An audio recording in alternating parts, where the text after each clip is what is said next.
Here's a few equalization tactics that will improve your mix and clean it up too. First, I'm going to put up a picture of different frequency ranges and what they sound like. Any percussion instrument, which could be snares, hi-hats, or anything that is taking up the higher frequencies, you want to have a high pass filter on, which means that's cutting out all of the low end. And the opposite for the bass type instrument. So this could be a bass guitar, an 808, any bass instrument in general, and kicks. So there's a difference. This is a shelf. You want to only put that on something that you're okay with mixing with other frequency ranges. So shelves will still allow certain frequencies to come through. It'll just duck it down by about -18 decibels, which you could see on the top left. And this is a low pass, so anything that's above it will be completely silent. So I have this on my 808, or it would be on my bass instrument.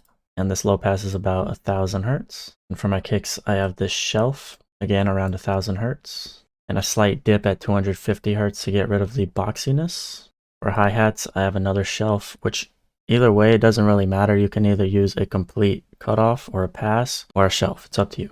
And you could get pretty generous with the hi-hats because you pretty much won't hear anything that's below a certain frequency range. And for the snares, everything below about 200 hertz, even if it's a relatively mid-range snare, you should be able to get away with that. And I have a slight dip at about 5000 just to give more room for the hi-hats and any other instrument that I want in the higher range. And for the melody, you're just going to have to really decide what you want for it. For this, I have a slight dip at 13,000 hertz and another slight dip at 50 hertz just so that the kick can punch through and any higher instruments can punch through as well. And let's say this is my main melody. For any of the background melodies, you can get a lot more generous with how much of the equalization you're applying. Like this is the piano pad in the background. I'm going to remove a lot more frequencies from this just because you want to have more room for the regular piano and you want to kind of put the other instruments in the background. If you want to remove some resonant frequencies, you can put a very sharp point and then scan across the ranges. Usually from about 80 to 500 hertz, you might find some frequencies that you don't really like. And I wouldn't put the dip too far down, but anything that's above -3 decibels is probably a good idea. And obviously everything that you hear is going to sound very bad if you have it boosted 18 decibels. So just be careful when you're removing certain frequencies because you don't want to get rid of crucial things that you need. And for vocals, I tend to give a slight boost at the high end, but just be careful because that can introduce more crispy frequencies, which gives more sibilance and you don't want that. And typically I put a high pass at about 40 hertz on vocals because usually you're not going to really hear anything and you'll still get a good amount of that low end. If you want to boost it, you can.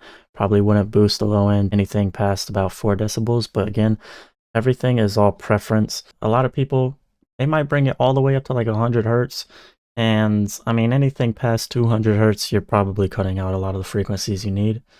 But if you want to do a shelf, that'll work too.